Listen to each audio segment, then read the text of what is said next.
చేసినప్పుడు so audience బాగా ఇప్పుడు ఎంజాయ్ చేస్తున్నారు. ఎలా అనిపించింది సార్ మీరు సినిమా చూసి? నేను ఫస్ట్ నాని నాకు కథ చెప్పగానే ఫస్ట్ లేచి హగ్ చేసుకున్నానండి. ఇంకొక నెక్స్ట్ లెవెల్ డైరెక్టర్ వస్తున్నాడనే నమ్మకం ఆ రోజు కలిగింది. అంటే అది పల్స్ అనుకోండి, నా ఎక్స్పీరియన్స్ అనుకోండి. ఆ కథ విన్నప్పుడే చెప్పేశాను, ఇది కిరణ్ అబ్బవరం ర్యాంప్, ఇది 100% అండ్ పెద్ద హిట్ అవుతుందని చెప్పాను నేను. ఎందుకు అన్నాను, ఇవాళ దీపావళి హిట్ కొట్టాం ఒకటి.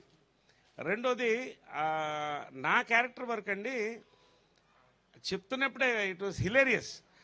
బట్ అంతకన్నా బాగా వచ్చింది అనుకున్నా. ఫ్లాష్ బ్యాక్, మళ్ళీ దాని ఒక రీక్యాప్, ఇవన్నీ కూడా నాకు సంతోషం. ఏంటంటే నేను ఎప్పుడు ఐఎమ్ రిస్క్ టేకర్ అండి. కొంచెం బోల్డ్గానే చేస్తాను క్యారెక్టర్స్ ఏదైనా కూడా. నన్ను నమ్మి యంగ్ డైరెక్టర్స్ వస్తున్నారు, బోల్డ్ క్యారెక్టర్స్తో, డిఫరెంట్ క్యారెక్టర్స్తో. సో నాకు మళ్ళీ సామాజవర్గం తర్వాత మళ్ళీ సేమ్ ప్రొడ్యూసరు మా రాజేష్ దండా గారు ఇంకొక డిఫరెంట్ క్యారెక్టర్ అండి. I'm really celebrating this character.